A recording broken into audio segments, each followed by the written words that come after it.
we're going to get started now. I think a few of you are still logging on, but want to be mindful of time and start on time. So welcome. Thank you very much for joining us this afternoon for the Capitol Hill Day Training webinar.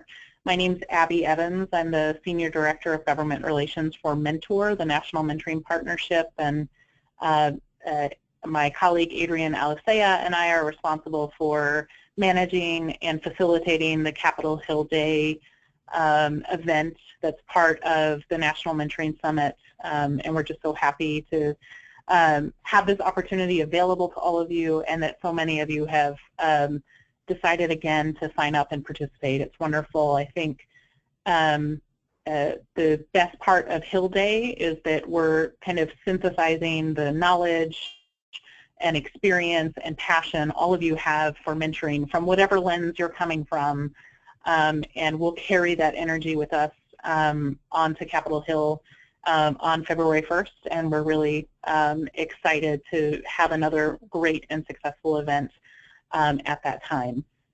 So before we dive right into the presentation, I thought we'd do two really quick polls back to back just to see who's with us and get a better understanding of who has joined us today.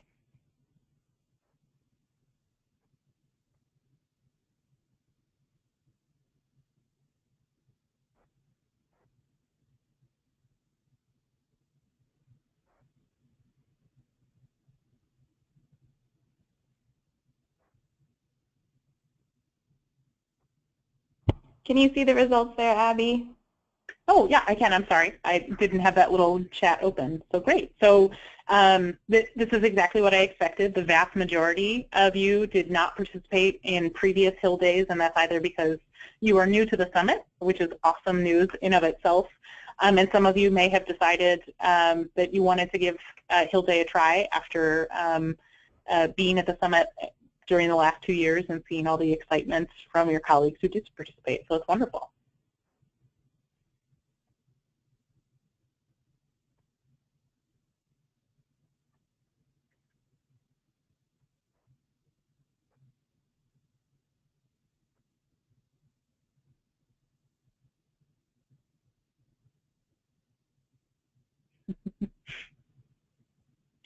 Oh.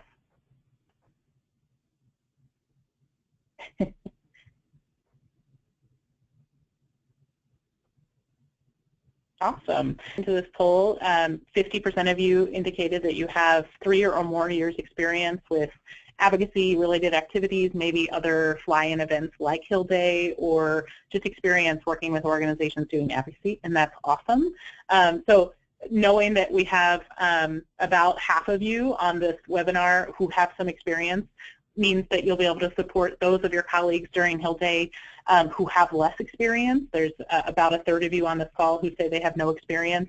This webinar will be especially valuable for you guys, but I do think that there's enough in here that even those folks who have well over 3 years experience will also walk away from this webinar feeling informed and that it was worth your time. So thank you all of you for joining and for participating in those polls. I always think those are fun and worth the opportunity.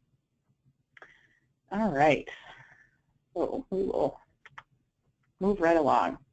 So wanted to cover for you just really quickly what we'll go over in this webinar, and then we'll move along.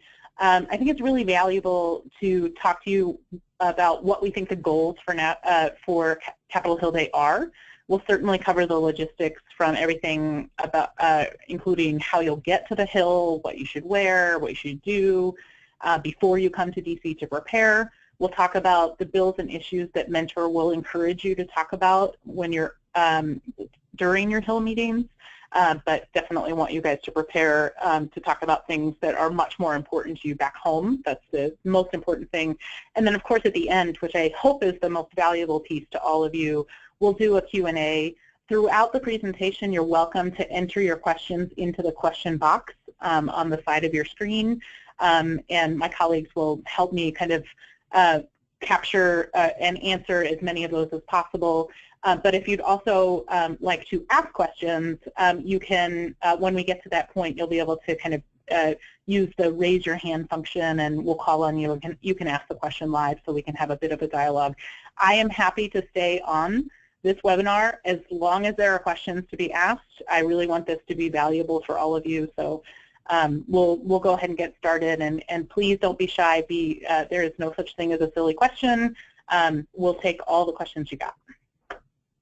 So I think it's really valuable to talk about the goals and what we mean by success. And of course, it's most important to think about success as in what success means for you. If you guys experience a successful day, you will make the event a success, and therefore it will be a success for Mentor. So if you can answer any of these questions and say it was a success, yes, you will have had a success. And I'm guessing most of you will be able to leave each of your meetings and say yes to more than one of these. If you can say that you left a meeting and that you strengthened or established a relationship with a legislator or one of their staff members, you've had a successful meeting. If you can leave that meeting and say you did your best to educate a legislator or a member of their staff about mentoring or issues that mentoring organizations, or perhaps depending on the lens you're bringing to Hill Day, your community, then you've had a successful meeting.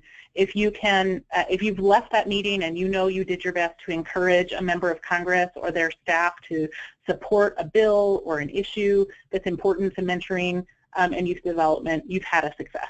So I really want you all to shed any concerns you may have about whether or not you're representing Mentor or the summit, or you have this weight about, will I be a good Hill Day participant?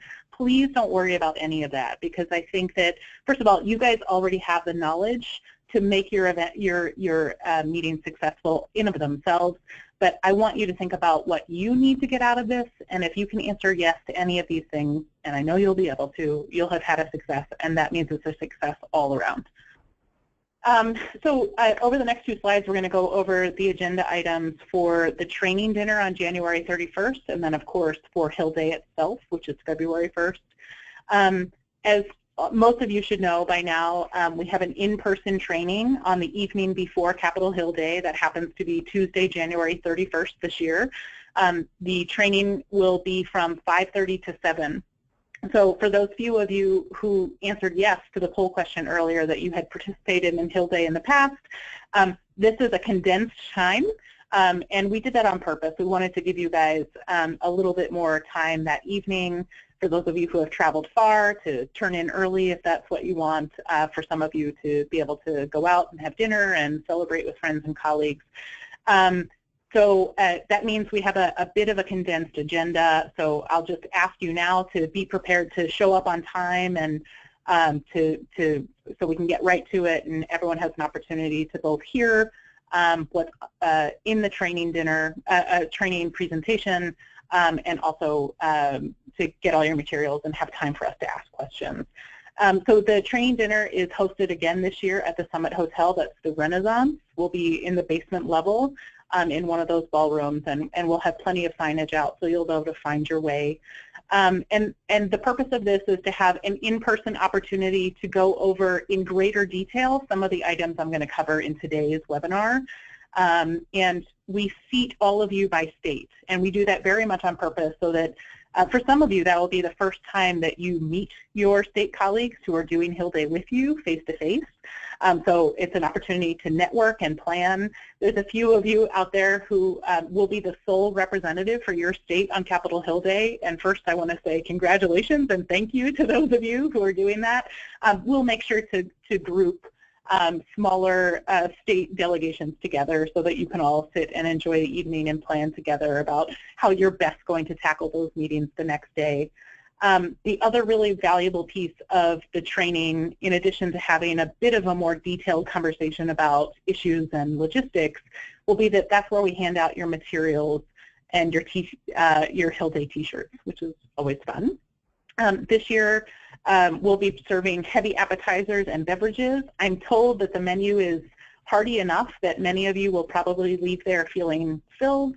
Some of you may not, so I just wanted to manage expectations for you so you know how to plan afterwards. The good news is if you haven't been to this hotel or if you're not as familiar with DC, the Renaissance is located in the Chinatown Penn Quarter neighborhood of DC in downtown DC.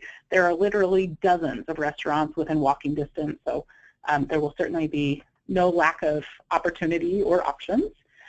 So moving on to Hill Day on Wednesday, February 1st. Again, this year we will be busing Hill Day participants from the Renaissance to Capitol Hill.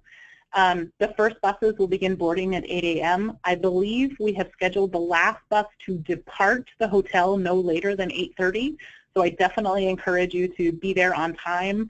Those of you who are not staying at the Renaissance, make sure you leave yourself enough time to get to the hotel so you can catch the bus with your colleagues. We're doing something a little bit different this year that we haven't in the past, but I think it'll be a fun new addition or kind of change to the agenda. We're still having our kickoff event on Capitol Hill from starting at 9 o'clock. We'll be providing a light breakfast. We'll be doing our group photo. We'll go over a few logistical items. But we'll be having that in a new location. We'll actually be in the Capitol Visitor Center. That's what the CVC on my slide stands for. The Capitol Visitor Center is literally located underneath the Capitol building. And it's beautiful, and there's lots of fun things to see. But because it's located under the Capitol, you can imagine security is a bit heightened there. So we're definitely encouraging everyone to try to get on the earlier buses so that everyone gets through security with enough time to get into the room, to have a bagel or whatever is on the menu and some coffee out in the atrium before you go in and find your seat in the Capitol Visitor Center Auditorium, which is where we'll be located. I have a hard stop planned for us at 9:45 that morning. We will probably, if all goes well, wrap up a little bit before that. And that's because we encourage all of you to schedule your appointments between 10 a.m. and 4 p.m. And I want to give you enough time to head out to any appointments that start right at 10. And I'll just pause and say, those are the recommended times we have for you to schedule your appointments. But if you're talking to your legislators' offices and they say, absolutely, we can meet with you, but we can only meet with you at 9:30, absolutely take that appointment. It's far more important for you guys to meet with your legislators than it is for you to hang out and have a cup of coffee with me that morning. So if you have any questions about that, you can either ask me at the end of this or you can shoot me an email or give me a call. But the 10 to 4 window is recommended, but certainly should not be seen as, hard and fast. The other new thing I wanted to draw to your attention, and I'm going to talk about it again near the end of the presentation, is the Summit welcoming reception this year is actually being held on Capitol Hill, and we're really excited about it. So this is open to everyone, not just Capitol Hill Day participants, and that will be from 4 to 6 p.m. I'll talk about, it's located in the Russell Senate office building in this absolutely beautiful reception room. Right outside the reception room is this large circular rotunda, and there's this beautiful view of the Capitol Dome. I think you guys are really going to enjoy it. So for those of you who know you have colleagues who are coming to the summit but not participating in Hill Day, make sure they know that they are welcome to attend this welcoming reception too, and we want everyone to come and enjoy. So this is actually my favorite map of Capitol Hill. I guess for some people it may seem a little overwhelming, but I think it gives you a better, more realistic understanding of scale and also walkability. It's big, but it's absolutely walkable. Obviously in the very center of your screen is the Capitol building. The buildings on the left-hand side of your screen, the ones numbered 9, 10, and 11, those are the House office buildings. So number 9 is the Cannon building, number 10 is the Longworth building, number 11 is the Rayburn building. On the other side of the Capitol, on the right-hand side of your screen, the buildings numbered 4, 3, and 2, in that order, are Hart, Dirksen, and Russell. Those are the buildings where your congressional meetings will take place. The buildings on the right side of the screen are often referred to as the Senate side. The buildings on the left side of the screen are referred to as the House side. But that will give you some understanding for those of you who as you're finalizing your schedules, try your best to lump your Senate meetings together and your House meetings together so you don't have to trek back and forth more than once. If you can't, so be it. Just make your best effort to try to lump them together just so you can limit your walking. I did want to point out two things for you. So this arrow is pointing to the entrance to the Capitol Visitor Center. If you look behind the Capitol Dome from this perspective where that little reflecting pool is, right between there and on the left, a little bit to the left where you see the number 13, that is actually where the buses will drop us off. There's only one location on Capitol Hill where buses are allowed to drop off. So the buses will drop you off right there, and you'll walk up a sidewalk path along the side of the Capitol building to enter the Capitol Visitor Center for our kickoff breakfast on the morning of Capitol Hill Day. So I just wanted to draw your attention to that. And this arrow is pointing to the Russell Senate Office Building. That is where the welcoming reception for everyone will be from 4 to 6 p.m. on Wednesday evening. I think it's really important just to have a quick slide and a quick discussion about security on Capitol Hill. I don't think this really surprises any of you. Anyone who's traveled to an airport is familiar with the level of security you'll see on Capitol Hill. You'll have to go through metal detectors. Your bags will go through an x-ray machine. They may ask you to open your bag and show you what's inside. So here's some tips just to help make that process a little quicker. Be prepared to remove your coats and any outerwear you may have. Don't bring any sealed boxes or envelopes in. They may either force you to open them or confiscate them just out of an abundance of caution. Don't bring weapons of any kind. I think all of you know that, but just wanted to put it out there so it's said for sure. And just pocket knives are also prohibited on Capitol Hill, but a lot of people don't know mace is actually illegal in the District of Columbia. So if you're a person who carries mace in their purse or in their pocket, I recommend just leaving it home for this trip. Since we'll be in the Capitol Visitor Center this year, as I said earlier, security is heightened on Capitol Hill in the Visitor Center. So no food, no beverages, no cans or bottles. If you carry a reusable water bottle, they will make you empty it. You can refill it when you get inside. They have free water stations for water bottles, but they will make you empty it. They're very, very cautious. So here's a tip for attire. I strongly recommend you stick to business or business casual attire for Capitol Hill Day just to set a professional tone. That said, we provide you a t-shirt to be worn over your business attire. We encourage you strongly to bring that with you to the kickoff event, so at the very least you can wear a t-shirt for the group photo. Then it's up to you whether or not you want to wear it around during the day. But I have to say it is fun and makes your colleagues a little more easily identifiable on Capitol Hill. You see them at the end of the hallway in the same color t-shirt, you know you're a group together. And Hill staff and legislators see that there's hundreds of advocates on the Hill all wearing the same t-shirt. So it just makes you feel like a community and fun, but that's entirely up to you. I recommend you wear comfortable shoes and not to mom you too much, but January and February weather in DC is kind of unpredictable, so I recommend wearing layers. And I recommend avoiding jeans altogether just to set that professional tone, but I do ask you not to wear any tops or pins or buttons or anything like that that shows your political affiliation or anything partisan or lewd. We're all here together as a community, and we want to make sure we set a respectful tone and that we have a really great, fun, exciting day.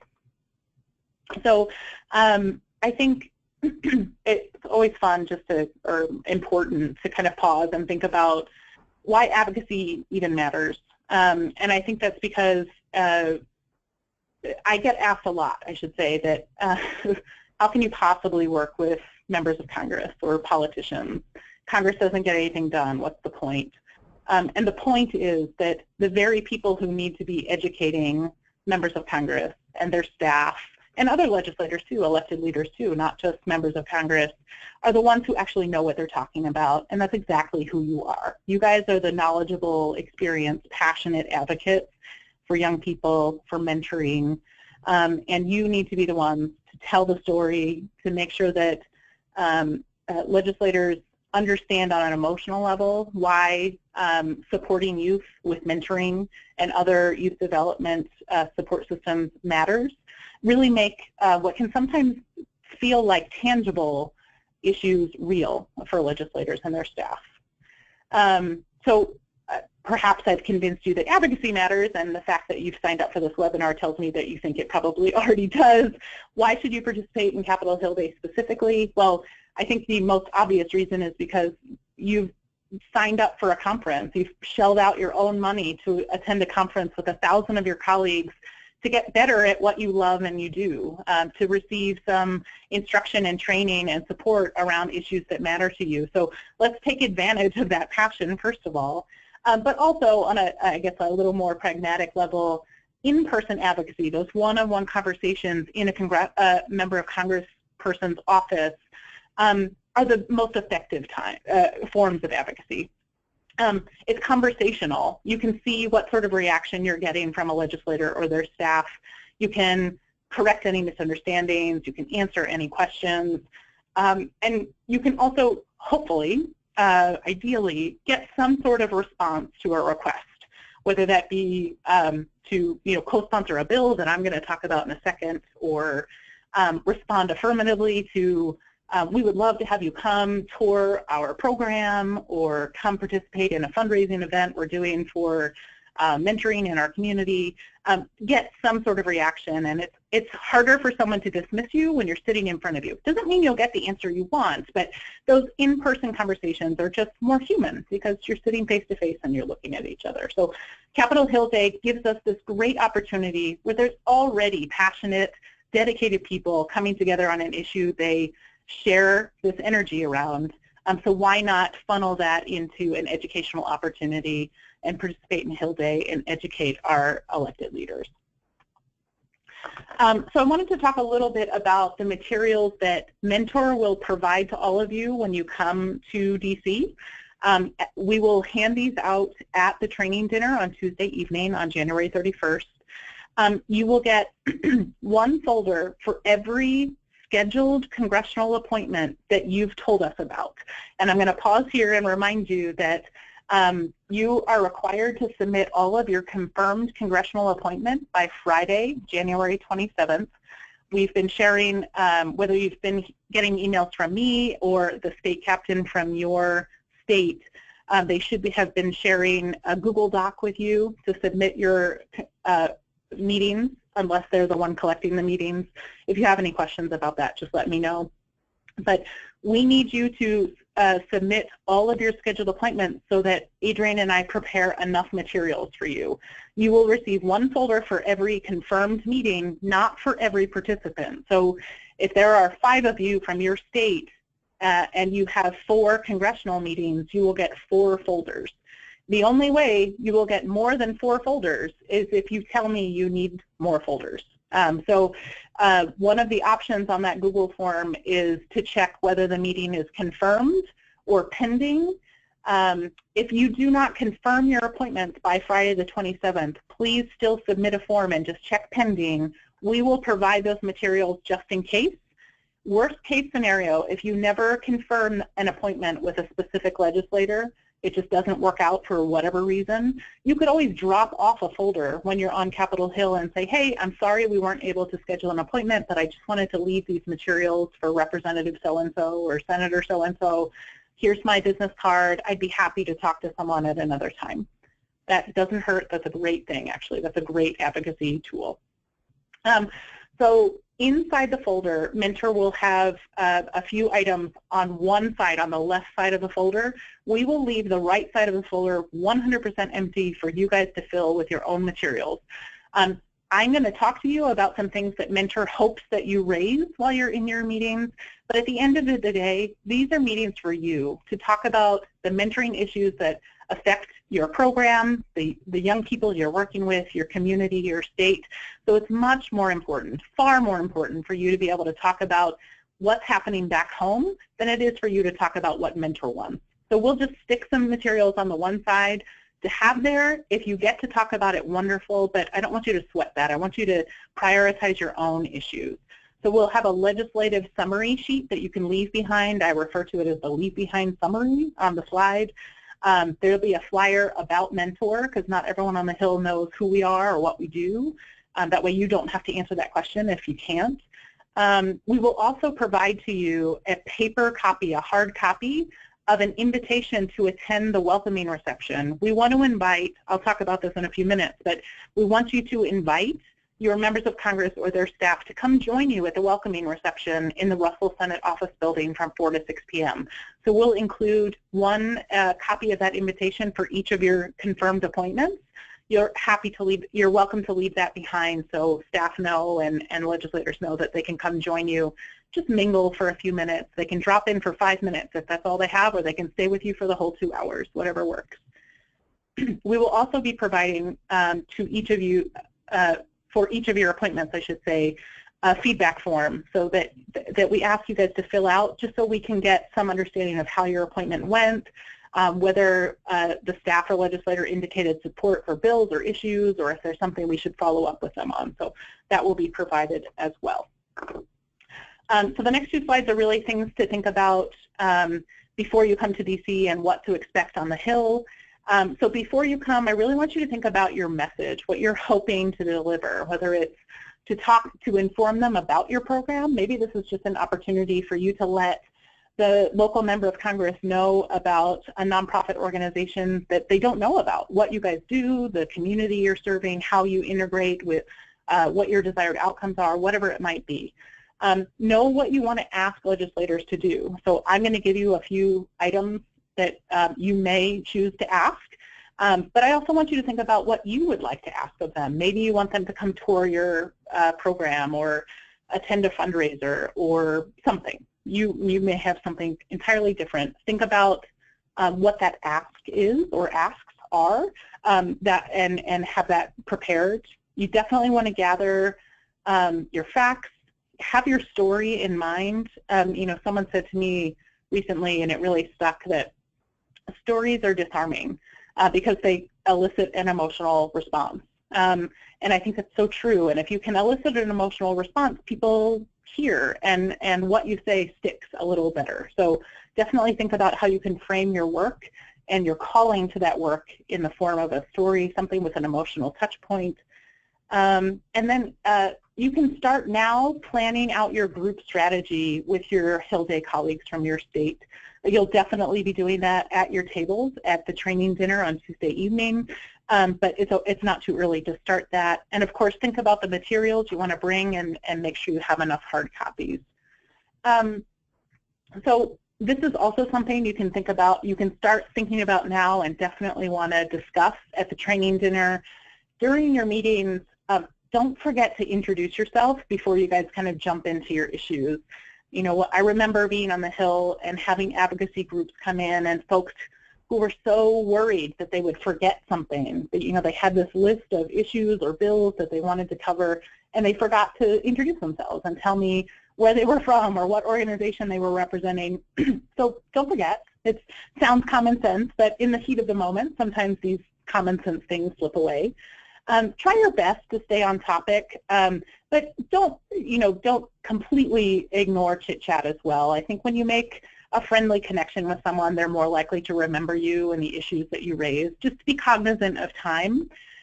Most of you will have appointments that last anywhere from 15 to 20 minutes. That's average, so that's actually a good thing to think about in terms of planning out your meetings as well as you schedule your time slots. Make sure you leave enough time in between each of your appointments to get where you have to go next.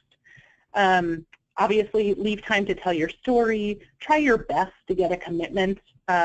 Promise to follow up and tell them, you know, how you'll likely follow up, whether that's an email, whether that's a social media message, whatever that might be.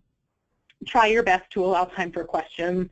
I always like to tell Hill staff to feel free to interrupt me as we're talking, but maybe that's not your style. Maybe you prefer to get through everything and then take questions. Whatever you prefer, just communicate that effectively. And then obviously don't forget to leave behind your materials that'll be inside the folder, your contact information. If you have business cards, I encourage you to bring enough along to leave behind. And don't forget to take a picture. It's always important to share pictures of these on social media. You know, you're participating in a democratic process, and that's a good thing that should be celebrated. And just a quick slide on Capitol Hill and its uniqueness in so many, many ways. It's a funny environment. The House office buildings are very different than the Senate office buildings. The frenetic energy is probably the same, but they look very different. They're staffed very differently. So your meetings, especially if you're able to get one with a member of Congress themselves, could possibly move from the meeting. You know, it could happen that he or she forgot that they had a hearing scheduled at the same time as their meeting, but they still want to meet with you. So they may ask the legislative assistant to walk you down to the hearing room so he can meet with you in the hallway, he or she. There may be another big group meeting in there at the same time as you, so there may not be room for you guys to meet in the room. You might meet out in the hallway. Just go with it is my advice. None of this is done out of any disrespect to you. They're just trying to do the best they can with the space they have available. Hill staff are often young. It's always the thing that people remark on most, how shockingly young most congressional staff are. You guys work with young people every day, so that may not be disarming. But if it, you know, my advice is just to give them as much respect as you would expect in return. And if no other reason, their job is to brief their bosses on what you told them. So if they're feeling that you did not treat them respectfully, they may not be very interested in sharing your issues with their boss in fullness and open and honesty. Like I said, most of your meetings will be somewhere between 15 and 20 minutes long, so that's okay. That's totally average and is a good goal to start from. But most offices will try to extend their time with you if possible, and that is most certainly true. A lot of you will have the experience where your meeting will be scheduled with a staffer, and that's okay. And the member of Congress, if they're available, will pop in probably the last 5 minutes or so to welcome you, to shake your hand, maybe to grab a quick picture. And if he or she is available, he most certainly will try to extend his or her time with you. It all just depends on what's going on that day and when you happen to show up in their meeting. And of course, you may get interrupted. Like I said, most of these offices are pretty small, so my best advice for you is just to be flexible and to go with it. So I want to talk a little bit about the specific bills and issues I hope you guys cover, and then we're almost done. So this year, we're actually going to ask you to raise 4 issues. Our mentor is going to recommend that you raise 4 issues. You can decide from there. We also have, and I'll show you this on a slide in just a minute, but we also have a host of other bills that we're working on that aren't ready quite yet. We will summarize those on the leave behind sheet that will be inside your Hill Day folder, so you don't have to worry about sharing any information on those unless you want to learn more, and then we would be happy to update you. But we just have I just wanted to share those with you. We're excited about the growing number of legislative and legislative opportunities we kind of have on the horizon. So if you've been familiar with Mentor for any time in the last decade or so, you've definitely heard us talk about the Child Protection Improvements Act, or CPIA. The purpose of CPIA is to provide universal access to FBI fingerprint background checks to youth-serving organizations who want to use them as part of their background screening process. Mentor believes that a comprehensive screening process is the best practice. FBI fingerprint checks, we believe, should be part of a comprehensive process, but only about half of states make access to FBI fingerprint checks available to youth-serving organizations.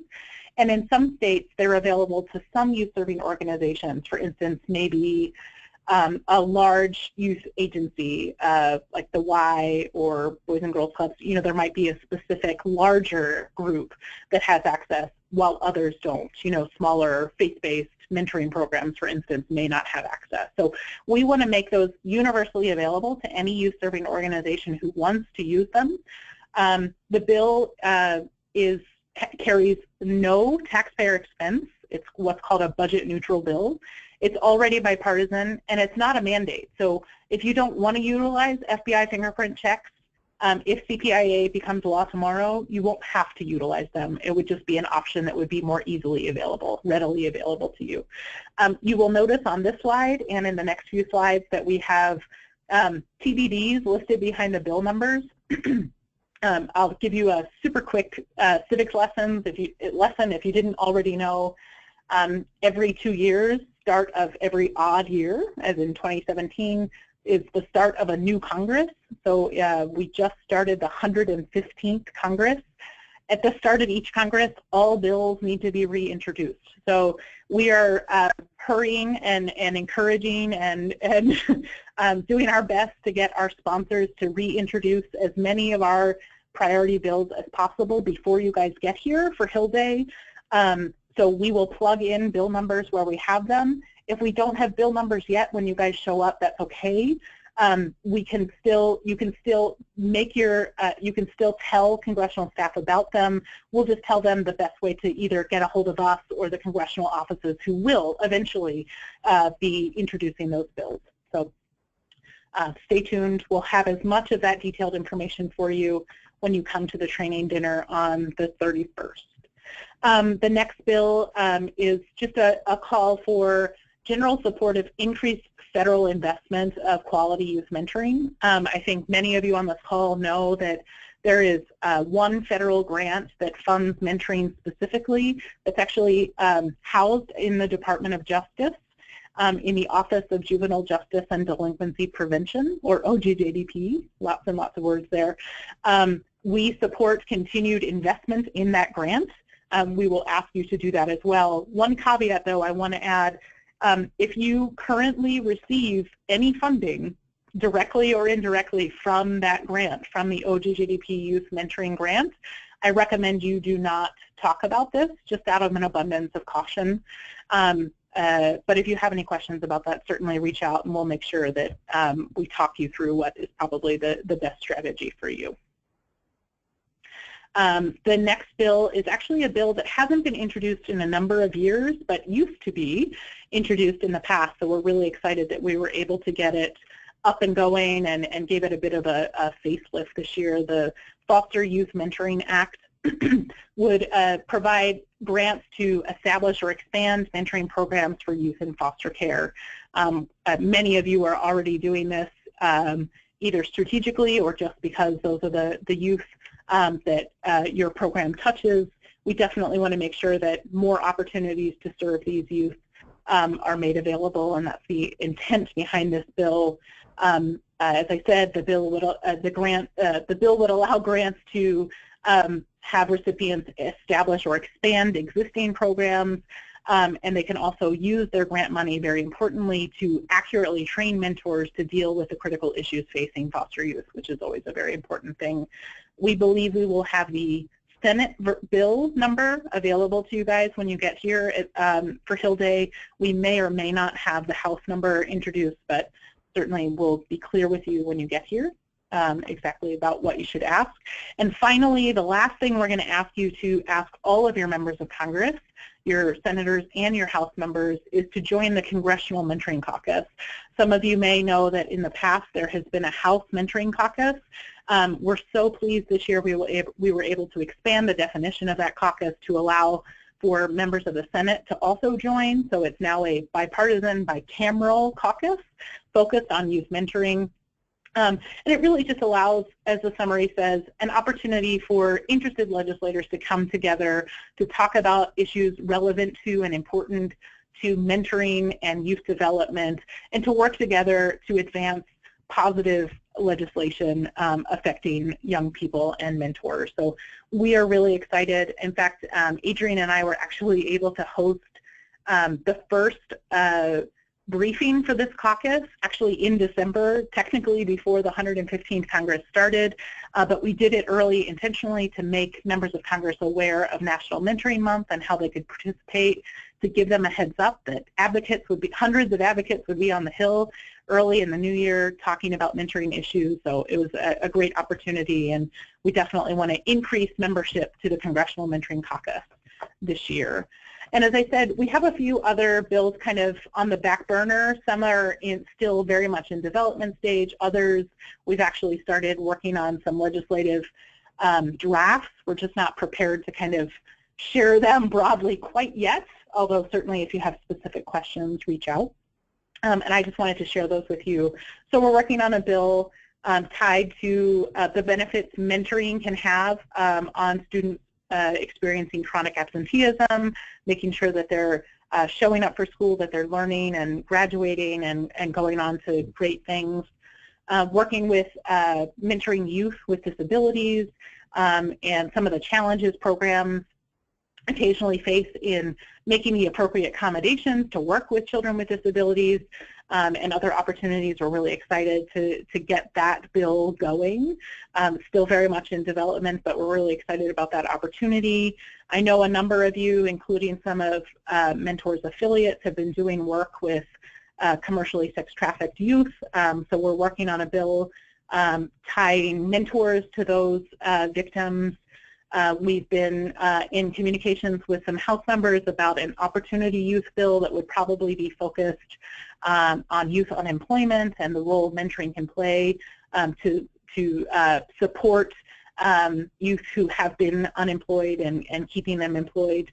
And of course, the last one we're working on, which is kind of exciting but still definitely has some smoothing out to be done, is tax credit for businesses who are providing mentoring in the workplace.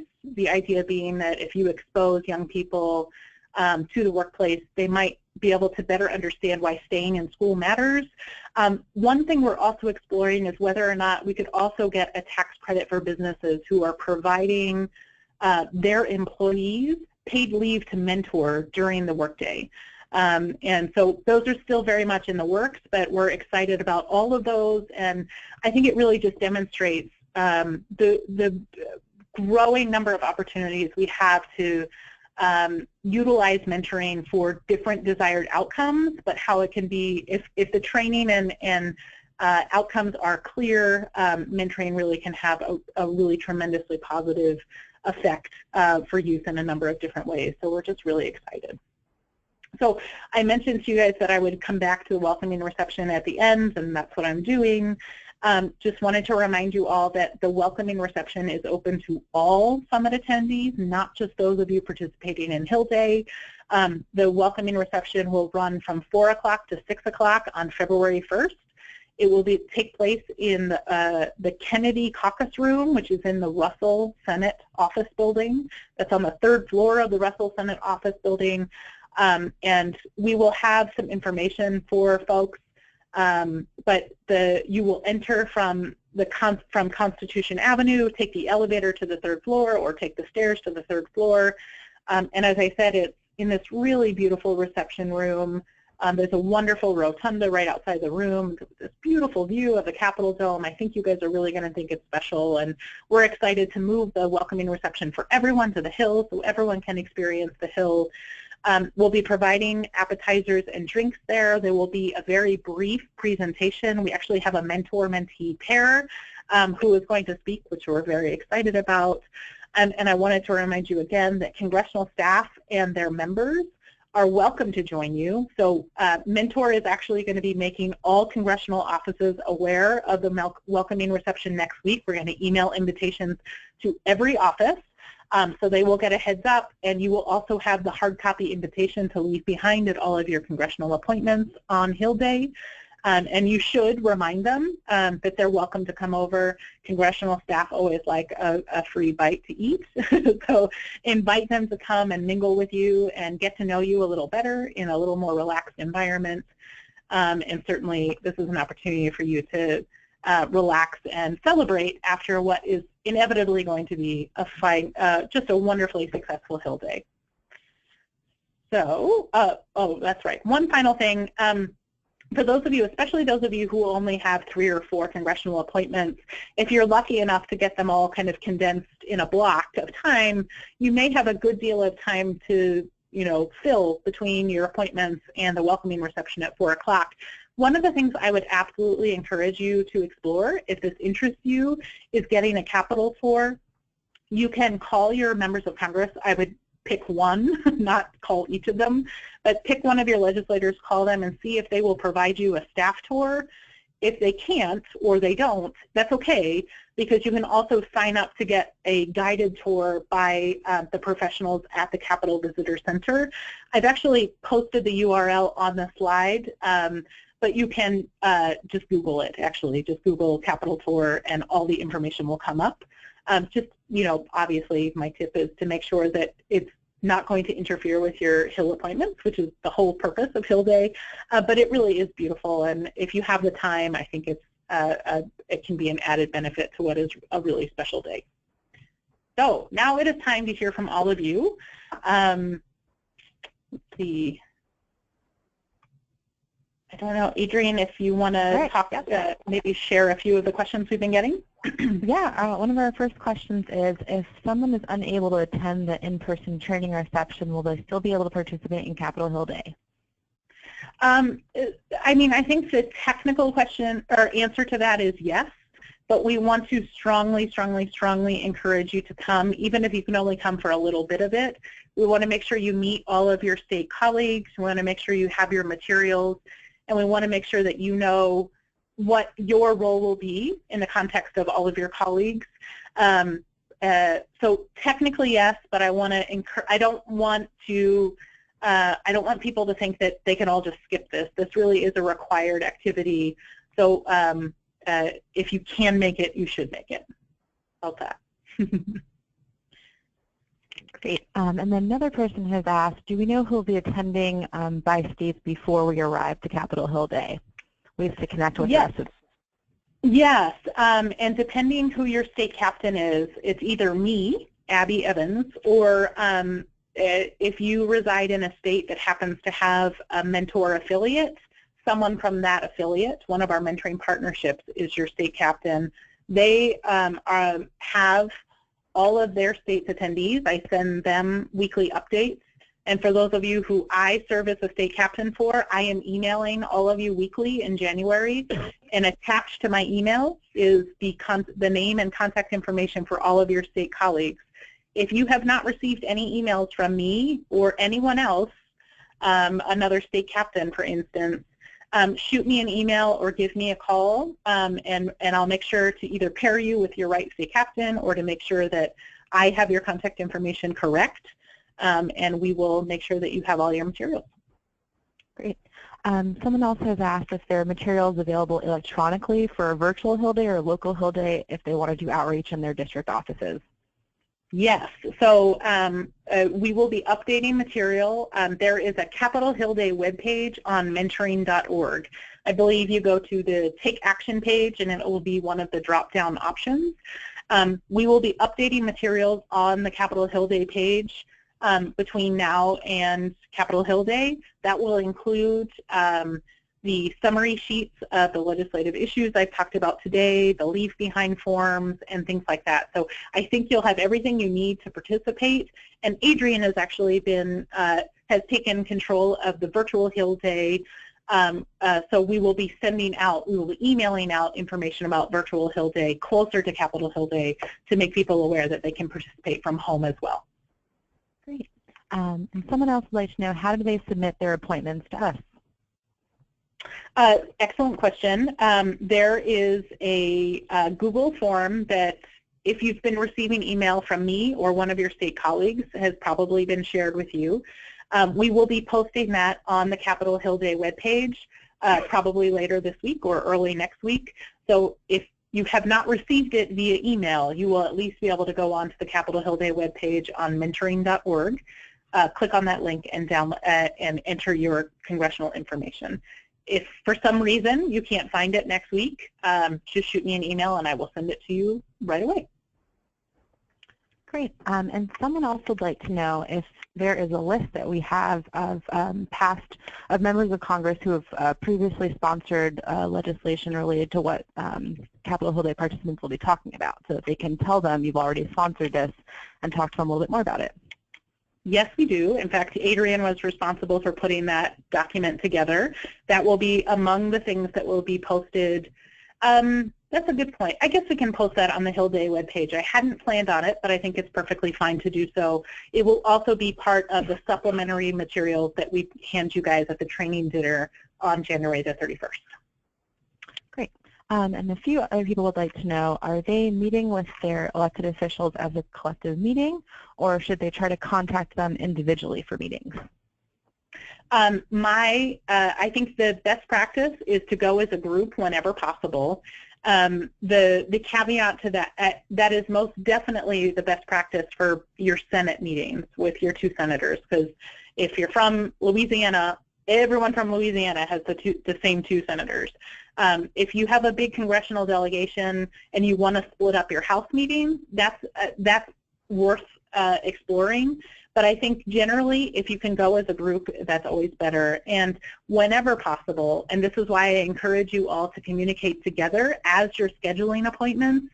You don't want 2 people from the same state trying to schedule the same meeting. That's confusing for the congressional staff and for you guys, and it's also a waste of someone's time. So try your best to communicate what you'll be doing in terms of which offices you'll be trying to schedule appointments for. Great. And someone else would like to know if there'll be buses available back to the hotel after the welcome reception. No, but there is, cabs are readily available, and you can also Metro.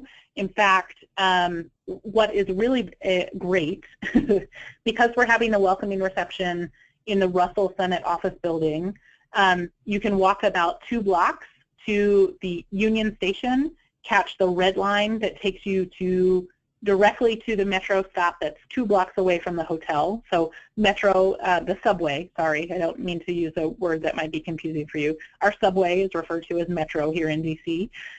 There's an easy subway access to the hotel, or of course you can also take cabs. Abbie, if there's bad weather that day, will there be a plan to see who is still opening that day? Oh, as in like icy or really snowy weather? Yeah. I think we just have to move forward and be hopeful that weather does not prevent us both from getting to DC for the summit, not just for Hill Day, but for the summit overall, but also that it doesn't interfere with Hill Day.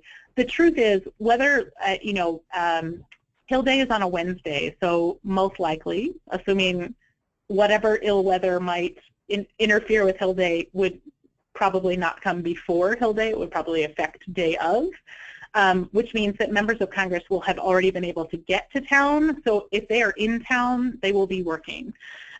If the weather hits earlier in the week and prevents them from getting here, then it becomes a little trickier, but more than likely, congressional staff will still open those offices, so you will still have someone to meet with. Should that arise, we will certainly communicate to you what we think is the best, plan to follow. But we are moving forward, assuming that congressional offices will be open and happy to meet with you all. There are a few people who have friends or colleagues who are coming into DC the same week as the summit but won't be attending the summit. They would like to know if their colleagues could also come to Capitol Hill Day.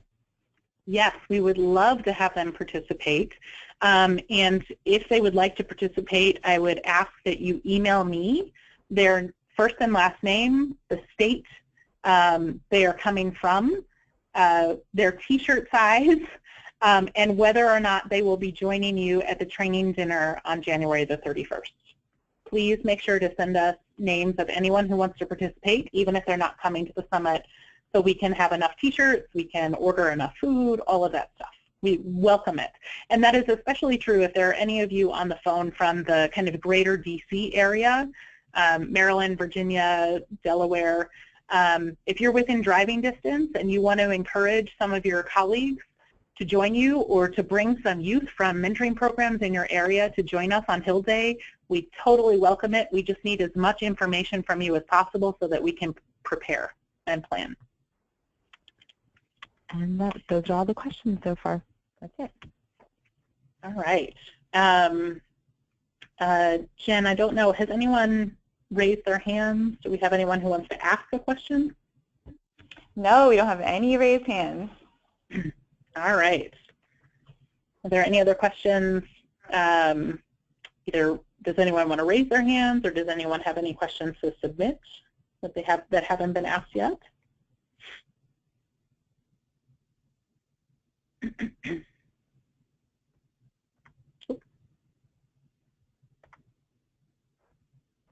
I see someone asked what color are the t-shirts. Oh, that's already been answered. Blue. Yep. Sorry, you can see I should not have been managing the questions. That's why Adrienne was doing it. Also asked who they should send their t-shirt size to if they haven't already sent it. Yeah, so if you registered, typically, as you were registering for the summit and you decided to participate in Hill Day, we already collected that. If you have not registered and plan to, you can shoot me an email and I'll work with my colleagues and my mentor colleagues to make sure that we order enough. So all of those can come to me, and I think I have neglected to give you my contact information. So again, my name is Abbie Evans, and my email is aevans@mentoring.org.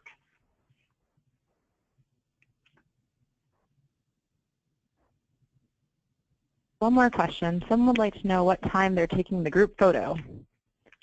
So my goal is to be done no later than 9:45. So I'm shooting for somewhere between 9:30 and 9:45 for the group photo, probably closer to 9:30, just out of an abundance of caution. I want to make sure you all have enough time to leave the Capitol Visitor Center and get to your meetings at 10 o'clock. We have one more question. I think these are going to be a little bit individual, but generally speaking, people would like to know, can you talk a little bit more about organizations that are receiving OJGP funds and explain that a little bit more? Sure. So yeah, I think Adrienne's right. Those conversations are probably best had with me on the phone or in an email. But just real generally, if you are receiving OJGP funds and are using OJGP funds, any of that youth mentoring grant money to come to the summit, you actually cannot, you probably shouldn't be participating in Hill Day, but certainly you shouldn't be talking about the grant when you're on the Hill or asking congressional offices to increase funding for it. It's just OJGP rules. So that was probably vague for some of you, so please feel free to shoot me an email or give me a call. My direct dial, for those of you who want it, is 202-688-4739, and you should be able to find all of my contact information on mentoring.org if you weren't able to write that down. Great. And a couple of you, I'm just going to tell you all right now, have asked about whether the webinar will be available to download afterwards. In 6 days, it will be sent to you via email to download. Great. And I'll just say it again. I saw the answer was provided in the chat box, but I'll say my email address again. It's aevans, that's E-V-A-N-S, @mentoring.org.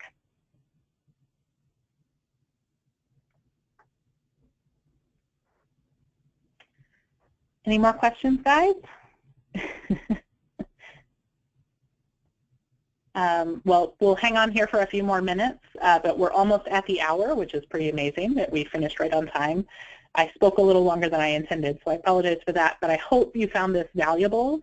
And we are here to answer your questions, so if something occurs to you tomorrow or next week that I didn't answer or you want it clarified, just shoot me an email, give me a call, whatever your best communication method is. And I look forward to seeing you all in DC in a very short amount of time. I can't believe we're halfway through January already. And thank you in advance for making the trip, for coming to the summit, and for supporting advocacy of mentoring. It's so important. You guys are going to make such an amazing difference in Washington when you're here. Thank you.